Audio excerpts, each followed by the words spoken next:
invitation, Your Excellency, we may now take our seats.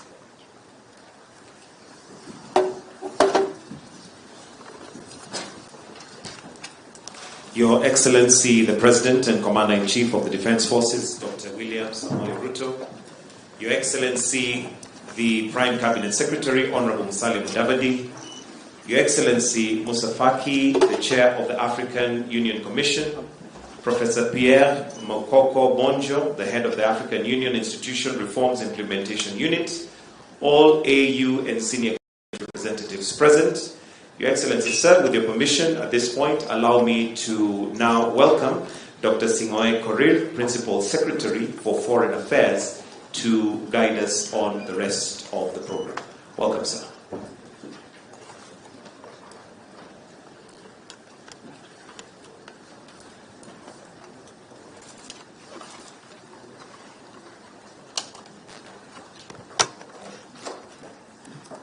Your Excellency, Dr. William Samoei Ruto, President of the Republic of Kenya.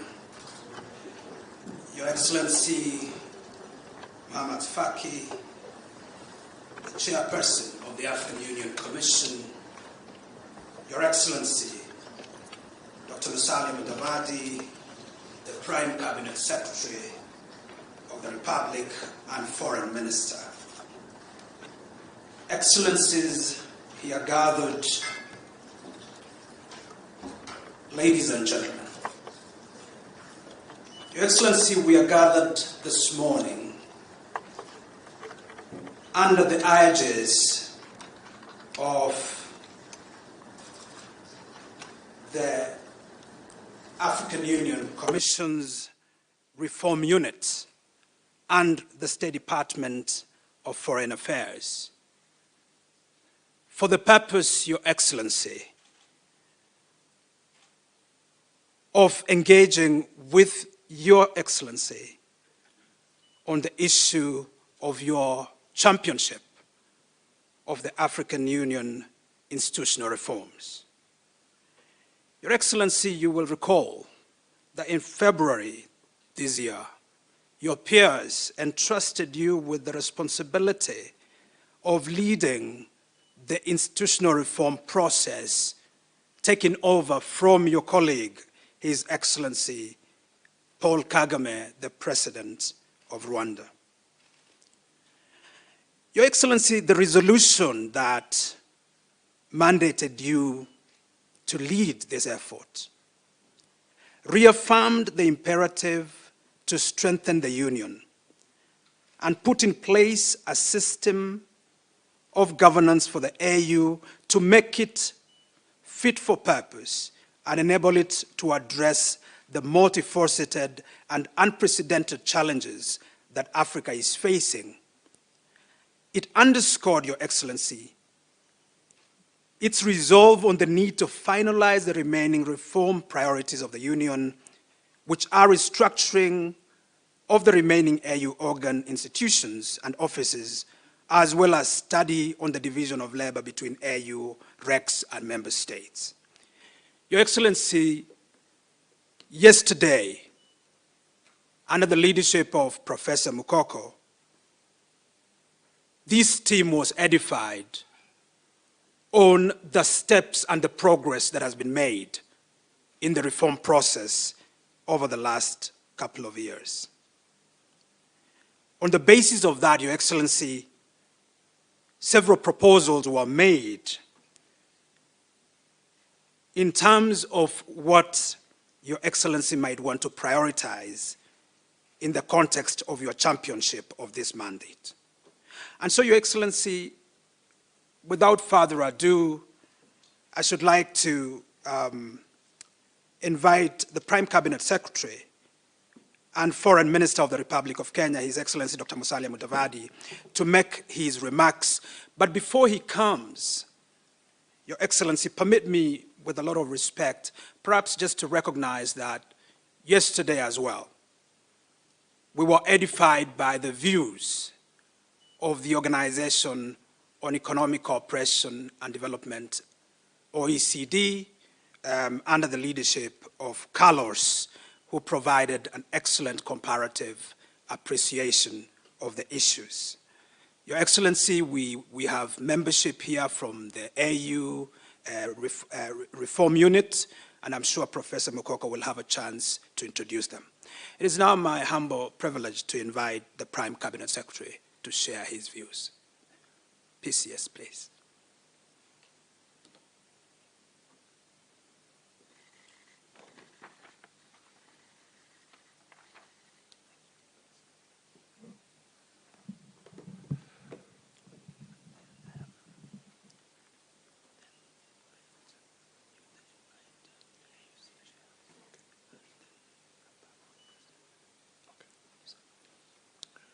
Okay. Your Excellency, Dr. William Samoei Ruto, President of the Republic of Kenya and the African Union Champion on Institutional Reforms, Your Excellency Musa Faki, Chairperson of the African Union Commission, PS Dr. Korir Singoe, Professor Pierre Mukok Mbonjo, Head of the African Union Institutional Reform Implementation Unit, and Mr. Carlos Conde, Head of Division for Africa and the Middle East, Global Relations and Cooperation Directorate of the OECD. Ladies and gentlemen, I am delighted to welcome you here today and hope that you enjoy the warm Kenyan hospitality. We have gathered together to constructively engage on the institutional reforms of the African Union and also for the African Union Commission to apprise His Excellency the President on the pending aspects of the AU reforms. Let me, on behalf of our government and the Kenyan people, extend our heartfelt gratitude to the African heads of state and government for conferring the honor to His Excellency Dr. William Ruto as the champion on AU institutional reforms. Our President is committed to the execution of this noble task, and Kenyans are proudly behind him in delivering on this agenda that touches the welfare of all African nations and people. We look forward to hearing from the Commission on the update of the pending reform areas, challenges and opportunities. Further, we shall seek to develop an implementation plan that will urgently address the remaining work. I believe that the technical team has delved into details and identified key priority issues that will guide His Excellency President Ruto, the champion on the reforms, as he embarks on completing the remaining areas. Your tireless efforts, commitment, and valuable time spent on this task are greatly appreciated. As I conclude, let me reiterate that Kenya prides herself as a founding member of the African Union and will remain intentional in contributing to the greater good of our union and the prosperity of African people. With these few remarks, it is now my singular honor and privilege to request that His Excellency Musa Faki comes forward to make his remarks. Thereafter, I can then invite His Excellency the President to make his point.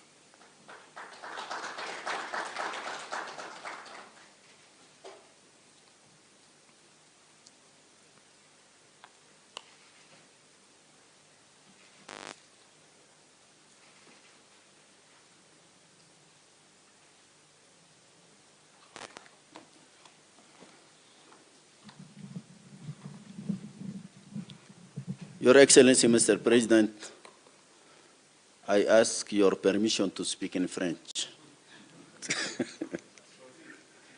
Thank you.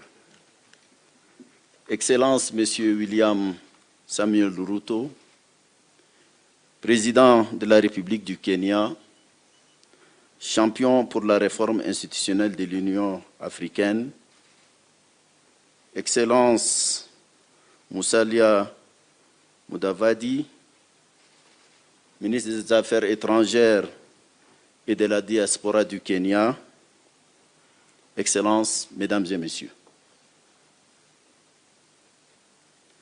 c'est avec un réel plaisir que je prends la parole devant vous ce jour à l'occasion de la retraite sur la réforme institutionnelle de l'Union africaine que vous avez bien voulu organiser dans cette magnifique ville de Naivasha.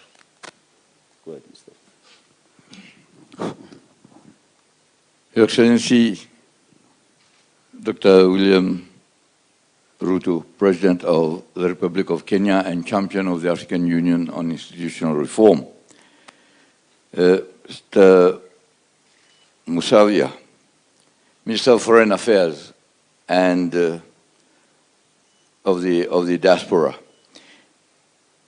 It is a great pleasure for me to be here and to speak before you on the occasion of the retreat on the institutional reform, which you have kindly accepted to organize here in this magnificent city of Naivasha.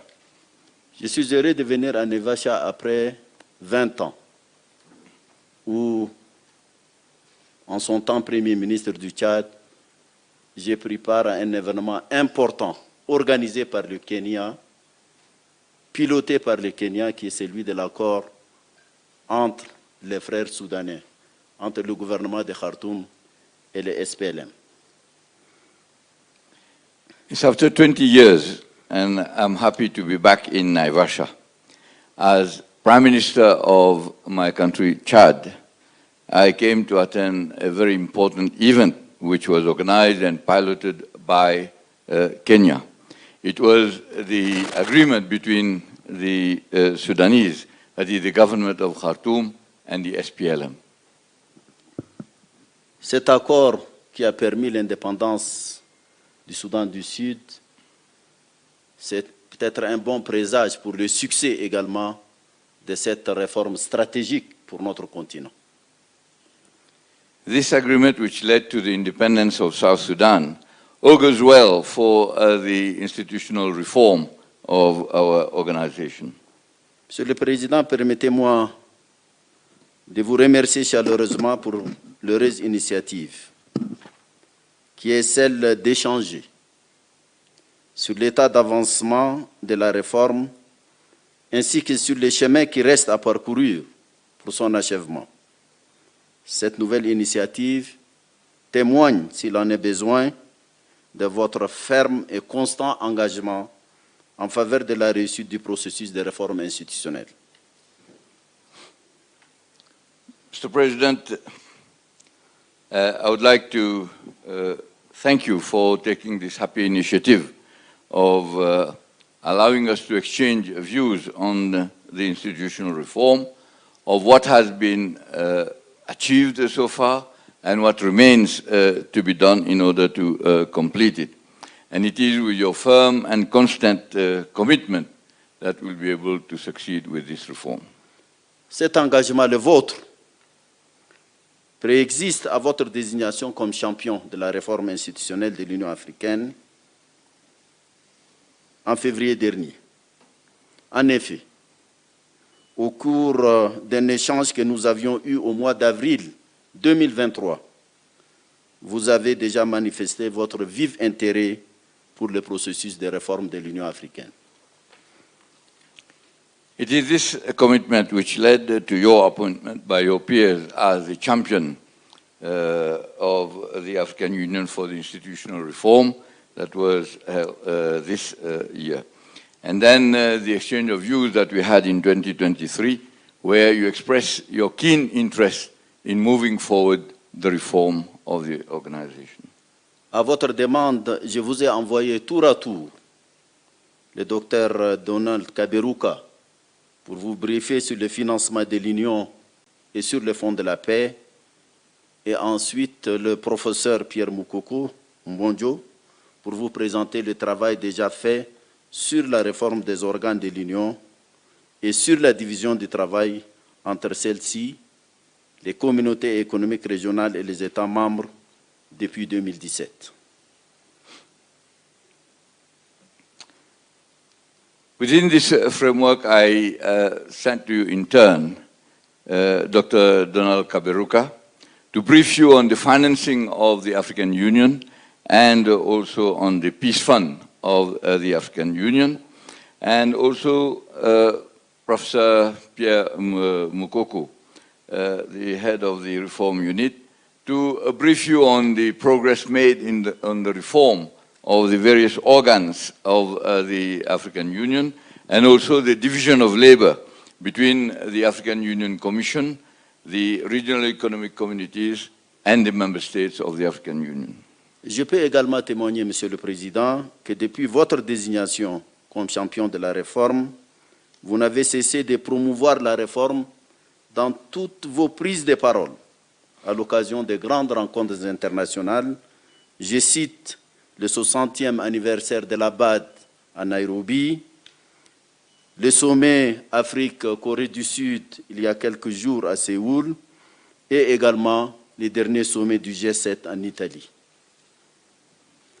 I can bear witness to your commitment since your appointment as the champion of the African Union for institutional reform, the way you have been promoting the reform of the organization in your various statements that you have been making at major international fora and international meetings.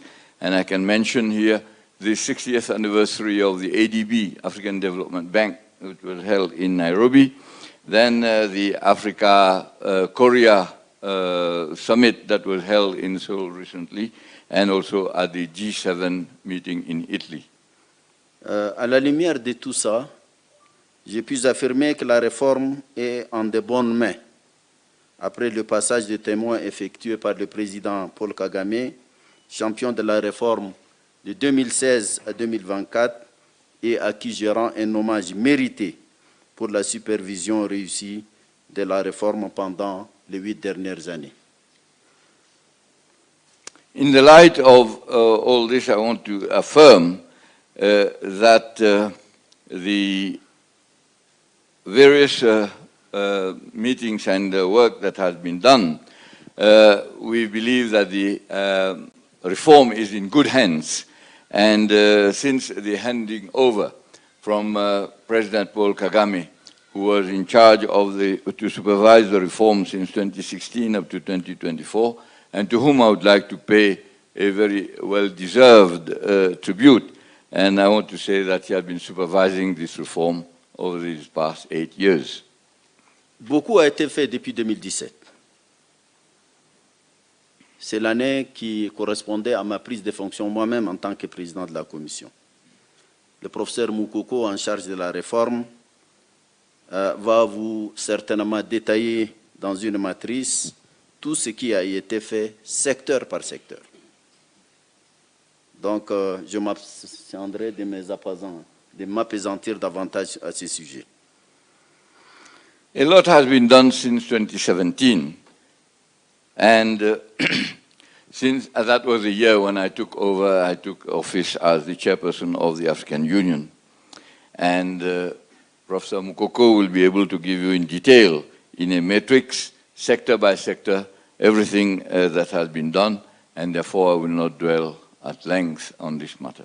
Cependant, il convient de souligner que si des progrès appréciables ont été accomplis depuis le lancement de la réforme, des sérieux obstacles se sont dressés et continuent de se dresser sur l'achèvement de ce processus.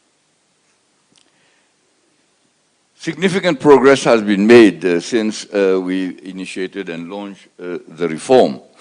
But I want also to point out that there have been serious obstacles that have come up and emerged on the way and continue to emerge in order to enable us to complete this reform. Monsieur le Président, nous comptons sur votre engagement et votre détermination pour non seulement contourner ces obstacles, mais aussi et surtout convaincre vos pairs chefs d'État de la nécessité d'accomplir cette réforme qui est cruciale pour l'avenir de notre organisation continentale.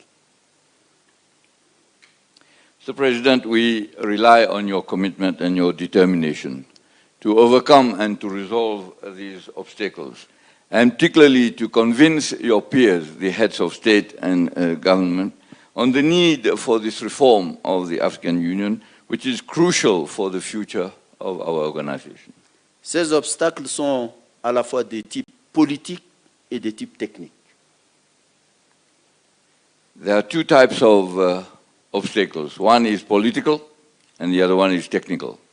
Les obstacles politiques naissent de la résistance et des blocages venant de certains États membres qui retardent l'avancement des réformes et aussi du manque d'intérêt d'un certain nombre d'autres. The political obstacle emerges and stems from resistance and blockade by some member states, which slows down, if not stalls, the reform that we are carrying out, and others, they show lack of interest in this exercise. Je peux citer entre autres la non-ratification de certains instruments juridiques importants. Le cas du Parlement panafricain est symptomatique à cet égard. I can mention some of them. Of these reasons, one is the non-ratification of the legal instruments of the organization, among which I can mention the Pan-African Parliament, which is very emblematic and symptomatic of this situation.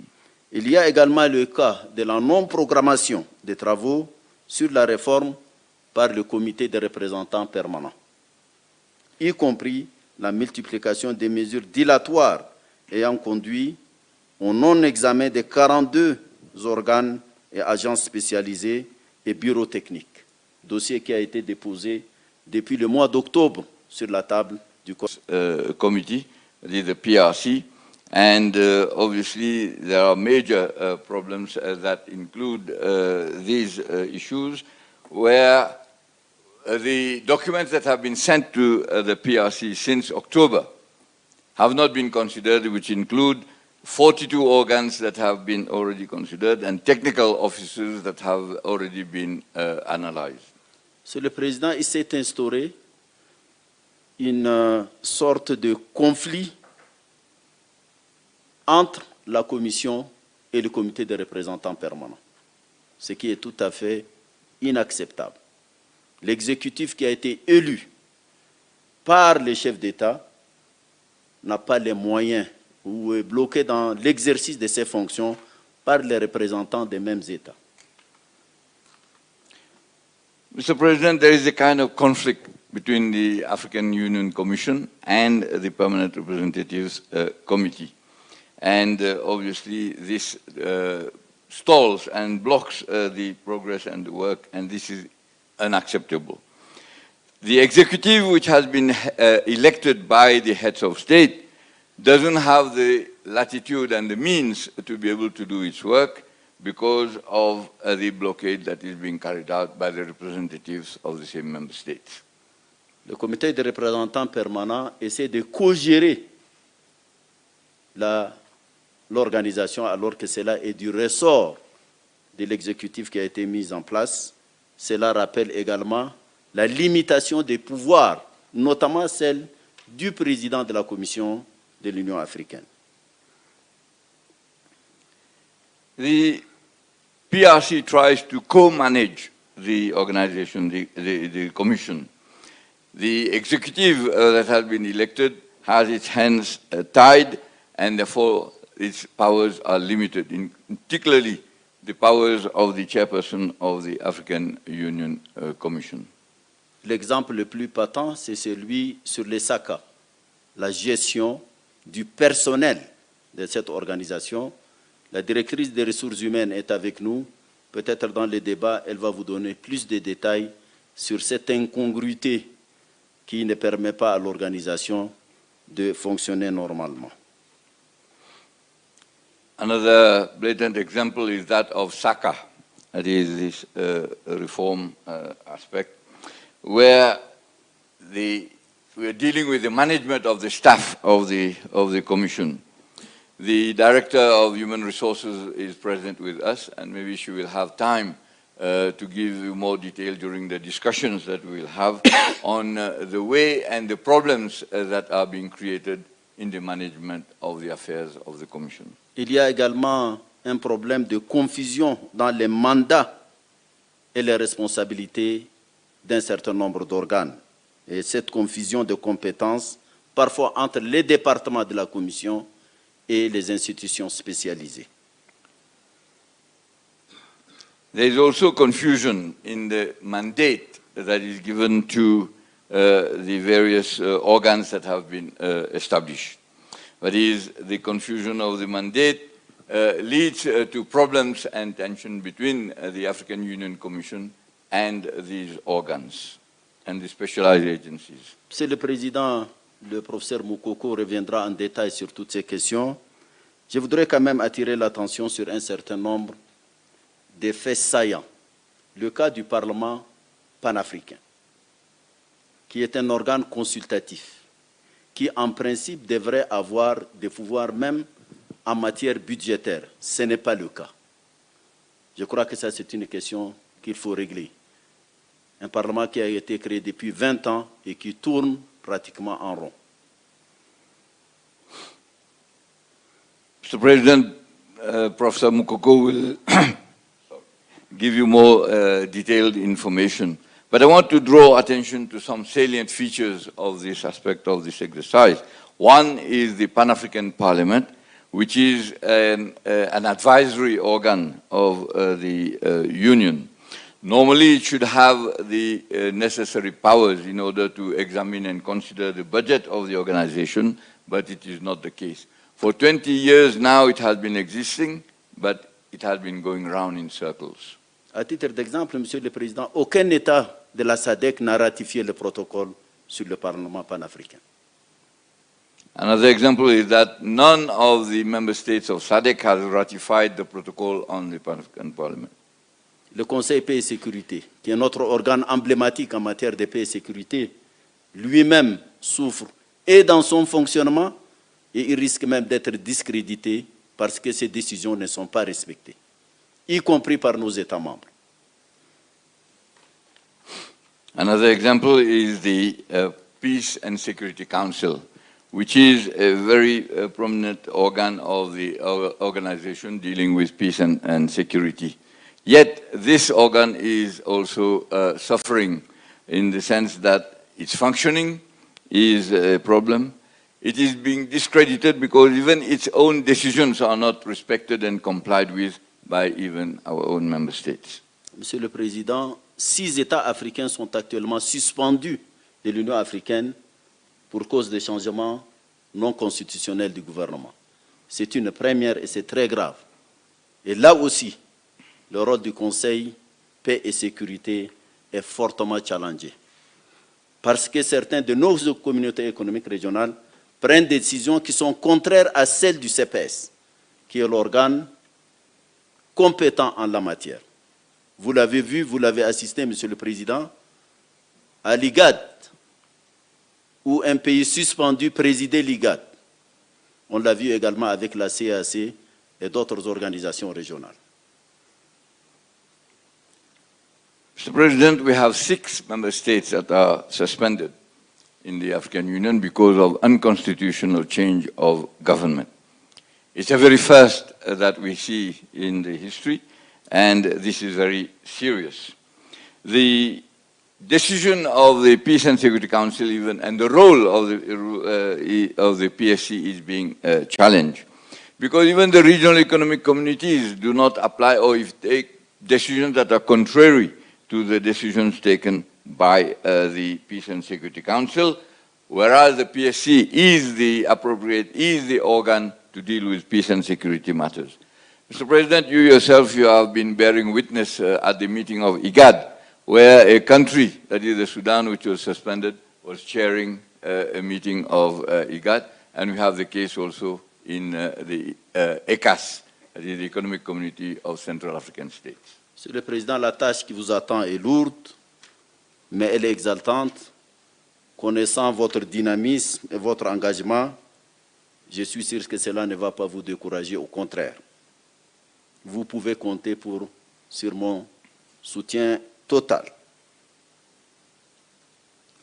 Mr. President, the task that you have been entrusted is very exalting. And knowing exactly your determination, your dynamism, I'm sure you will be able to overcome all these, and you can rely fully on us and on me, but is to help you carry out this exercise. Si votre calendrier le permet, je souhaite vivement que vous preniez part à la prochaine réunion de coordination qui va se tenir le 21 juillet à Accra, écrire une lettre expresse à l'ensemble des chefs d'État pour les rappeler, pour les réengager pour la réforme et peut-être tirer avantage de l'Assemblée générale des Nations unies en septembre ou du FOCAC à Beijing pour également réengager les chefs d'État sur cette question cruciale qui est celle de la réforme de notre organisation. Mr. President, if your schedule, your calendar permits it, I would like to request you that you participate in the coordination summit that will be held in Accra in July, on 21st of July. And if I may request you to write a letter to all the heads of state of the African Union so that they recommit themselves to the reform process. Another opportunity is that of the UN General Assembly that will be held in September. And also the FOCAC summit that will be held in Beijing, so that you can convince the heads of state about the crucial need for the reform of our organization. Et enfin, Monsieur le Président, conformément aux pouvoirs qui vous sont dévolus par vos pairs, je vous demanderai d'instruire le COREP, qui a le document depuis le mois d'octobre 2023, de très rapidement se mettre au travail pour nous permettre de finaliser le travail et assurer la réforme de cette importante organisation. Je vous remercie. Mr. President, I would like to request you that if you could instruct the Permanent Representatives Committee, that is, the documents that have been sent to them already since October 2023, that they settle down to work and then analyze these documents that they work so that we can conclude the reform of our organization. Thank you very much.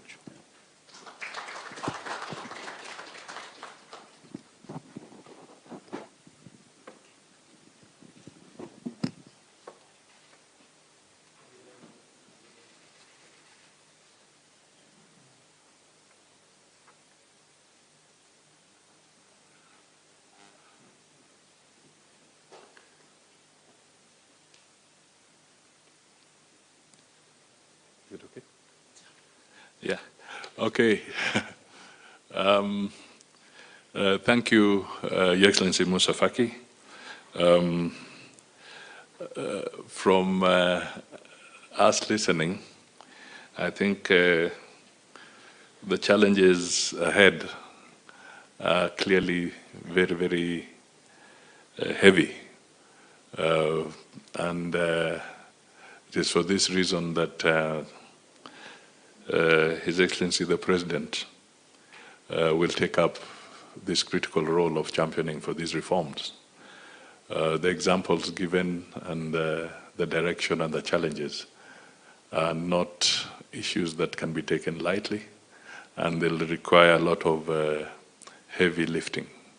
So, ladies and gentlemen, it's on this basis that I would request you to be upstanding so that we can invite His Excellency the President to champion the road and the journey to the reforms of the African Union. Your Excellency the President, thank you. Please, let's take our seats. Your Excellency, the Chair of the African Union, Mohamed Faki, Your Excellency, Prime Cabinet Secretary, Principal Secretary, distinguished ladies and gentlemen, good morning and welcome to Naivasha. I know that you came in, some of you came in yesterday, some of you came in the day before, but let me join the many people who have already welcomed you to Kenya and welcome you to Naivasha. As Musa Faki has said, Naivasha is a place of making very critical decisions. In this Naivasha, the matters of Southern Sudan were negotiated here in Naivasha. That led to a new country called South Sudan. In Naivasha also we negotiated issues to do with Somalia.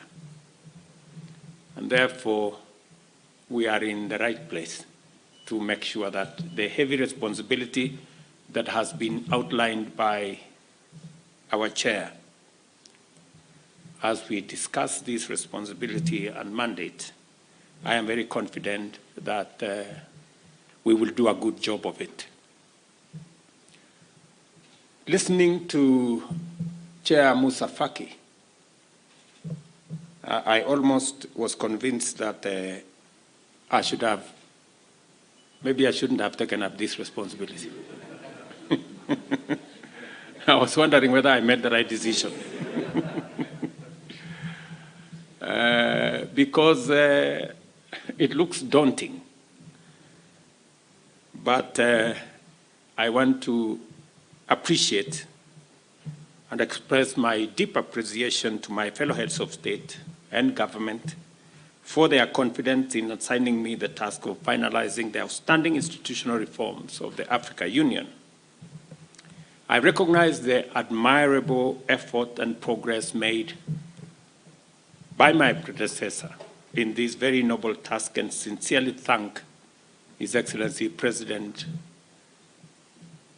Paul Kagame, the President of the Republic of Rwanda, for his exemplary delivery of reforms so far. I am honored to have this chance to build on his good work and commit to expeditiously advance the remaining reforms to their logical conclusion with your support and the support of many others that we will gather along the way. We all know that Africa is endowed with abundant potential that largely remains untapped. And this denies our continent immense opportunity in various economic sectors, in agriculture, in mining, in energy, in manufacturing, and also in climate action. I think it is correct to say that Africa cannot continue to play in the periphery. This is an inflection point in world development, and Africa must take up its central role because that's where we are today, with enormous resources in energy, especially renewable energy, with almost 60% of the world's arable and cultivated land, and with our huge demographic dividend of young people in this continent. It is not possible for us to continue to be in the margins, and we must not marginalize ourselves to the margins. We must drive ourselves to the center. And that is why it is necessary for us to build the institutions, especially the African Union, so that we can use it to position this continent appropriately. Under the African Union Agenda 2063, we have a coherent pathway to unleash this potential and propel the continent into the league of highly developed societies within a few generations. To do so, we must intentionally and deliberately align our foremost Pan-African institution with the continent's aspirations and reconfigure it to become agile and responsive. And this is the work and the assignment that we have. And ladies and gentlemen, let me say this, that we have a historic opportunity to reform the African Union and make it fit for purpose in light of the collective developmental issues and aspirations of our continent. We must execute this reform with resolve and a sense of urgency commensurate with the magnitude of our challenges, potential, and ambition. Africans are highly enterprising. We have a huge, educated, young people, skilled and youthful, and are ready to play their part in developing our continent. We must not let them down, and we must not keep them waiting. I appreciate the effort that has gone into achieving the reforms made so far in the AU. As a result, decision-making at the AU Assembly has been streamlined to achieve significant clarity and economy. Similarly, the structure and mandates of senior ranks of commission has been aligned and cemented with rationalized selection modalities. Additionally, the AU's commission organs and specialized agencies have also been restructured. The new Partnership for Africa's Development has been transformed into the Africa Union Development Agency, ushering in a new era of ambitious pursuit of shared prosperity. Likewise, 42 out of the 55 institutions have been analyzed and reviewed, while the structure of the Commission has been fully reviewed and approved by the Executive Council. As Musa Faki has told us, there is some work to be done by other institutions to make sure that what has been agreed upon is progressed to conclusion. A new AU for a new era is beginning to take shape, and the next phase of reforms, which I am privileged to lead, will complete this exemplary work. A critical reform that I shall focus on is the division of labor between the member states, the African Union, and the regional economic communities, as well as the AU specialized agencies.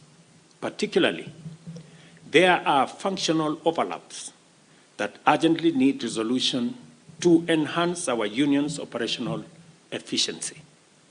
Economists have predicted another year of slow growth in the world in 2024, meaning that budget constraints will continue to limit our capacity to execute the AU Agenda 2063.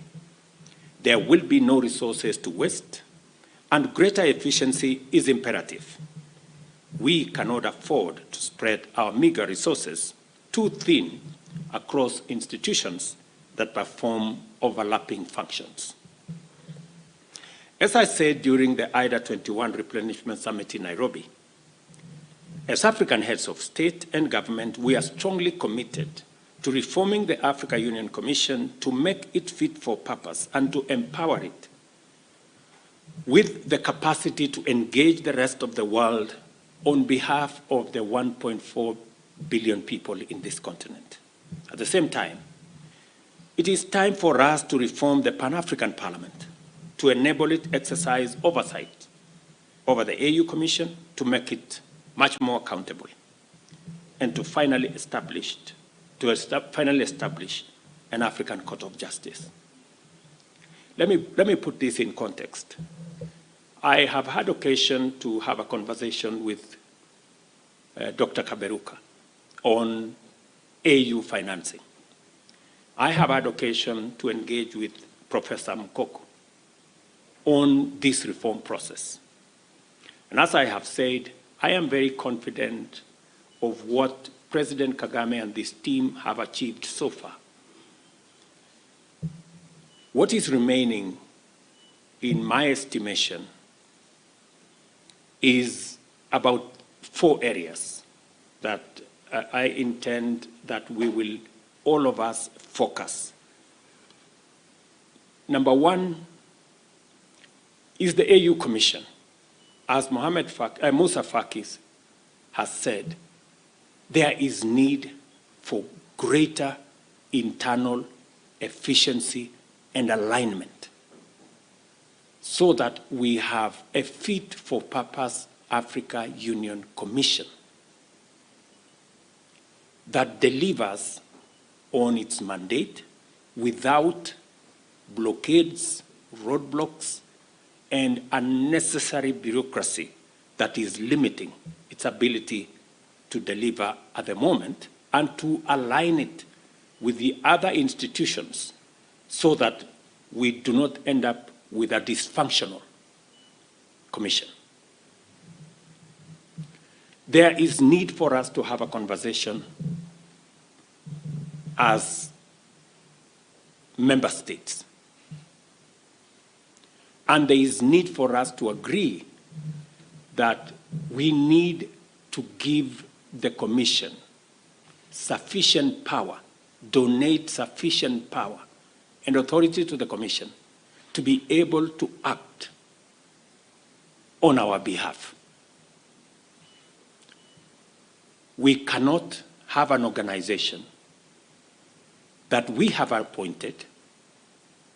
We cannot have a commission that we have appointed, that we pay for, and we have denied them the authority to execute the mandate for which we have set it up to achieve. We must make up our minds that if we have set up this institution and we have given it a job to do, we must give it the power to do it. We must give it the authority to do it. Number 2 is that every institution must be held to account. And therefore, the accountability mechanism is also going to improve the quality of service that we will get from the Commission. As it is now, the Pan-African Parliament is an advisory organization, doesn't have authority to interrogate the budget, doesn't approve some of the appointments of the institution, does not, participate meaningfully in the governance of our organization. And we need to interrogate whether the 275 members is not too big an organization for us to fund, and whether we should rationalize the size of the Pan-African Parliament and give it sufficient work and mandate and authority in line with the constitutive act of the Africa Union.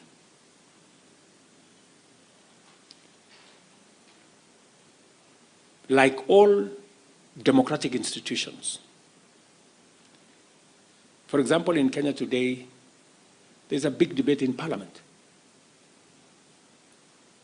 because it is our belief in institutions.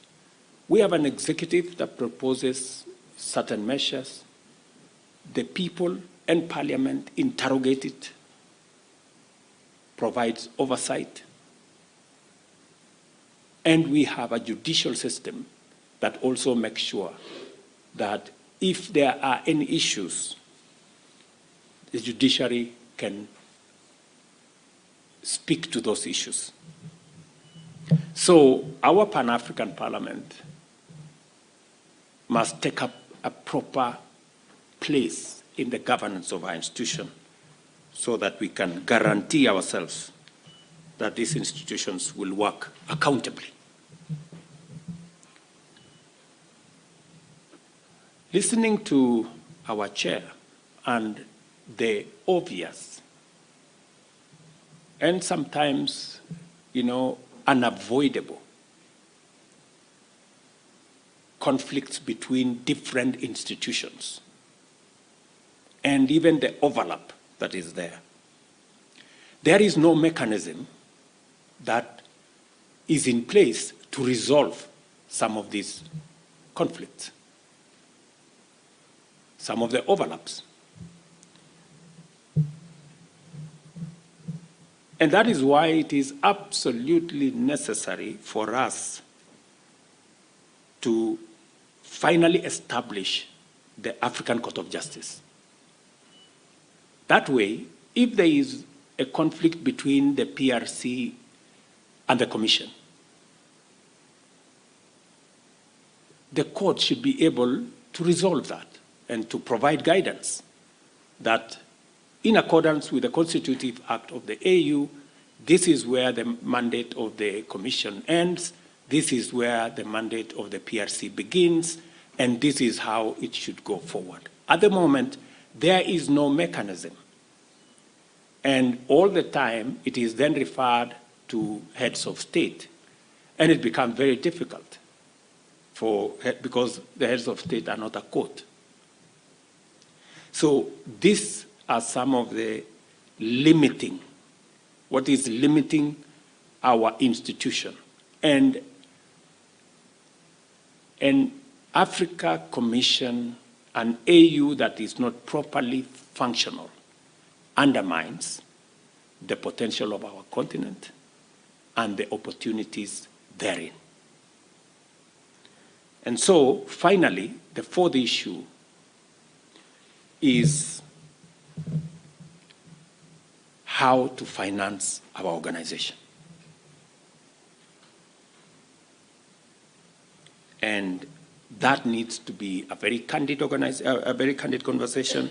I have had occasion to discuss with many of my colleagues on this subject, and everybody seems to agree that we need to take a firmer position in funding our organization and working with others so that we can achieve our aspirations. Let me say this, that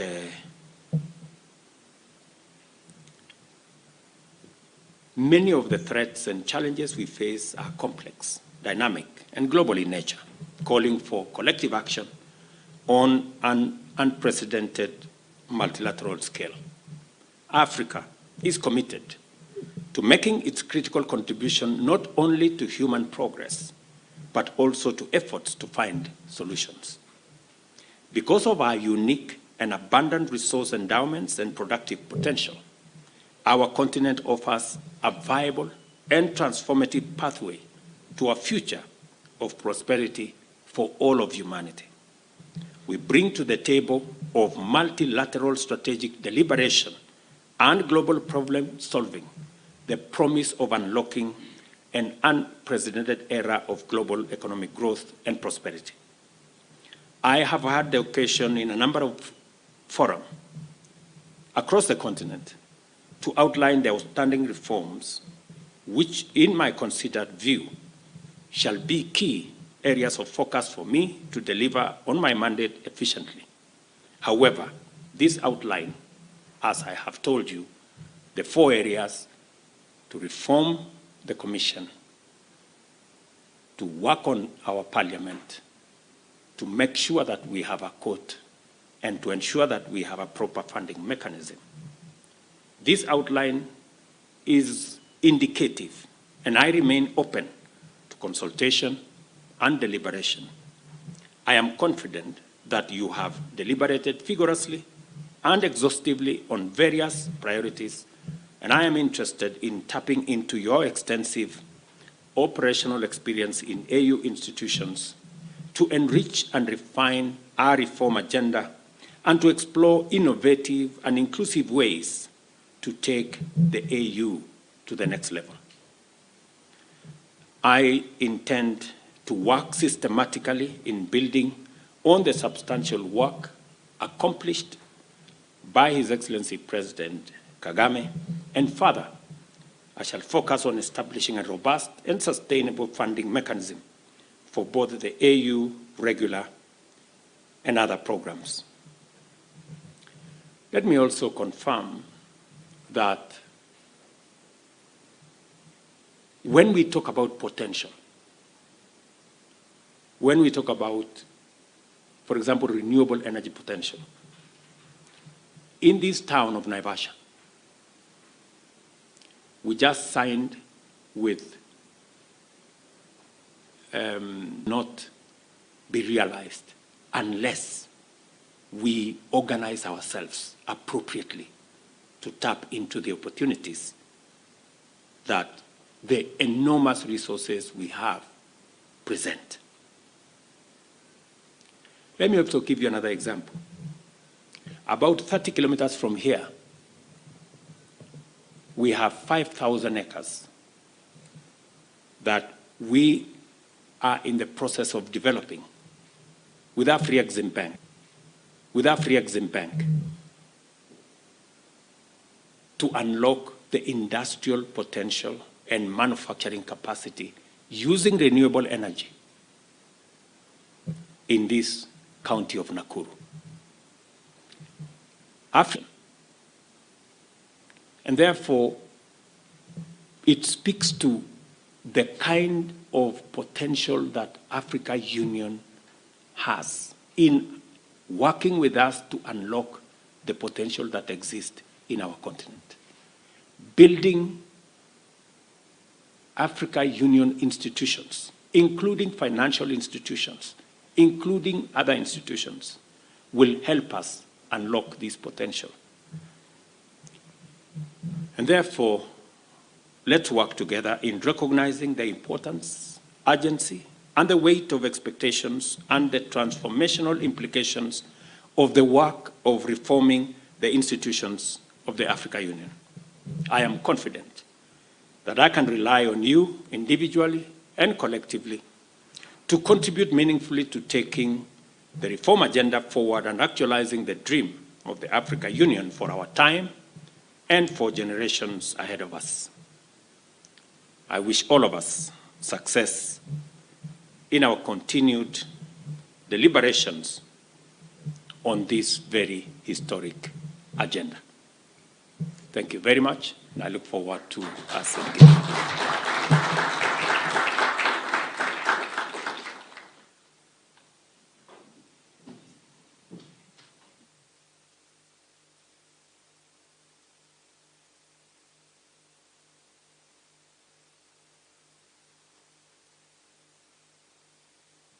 Let's put our hands together once again for His Excellency the President.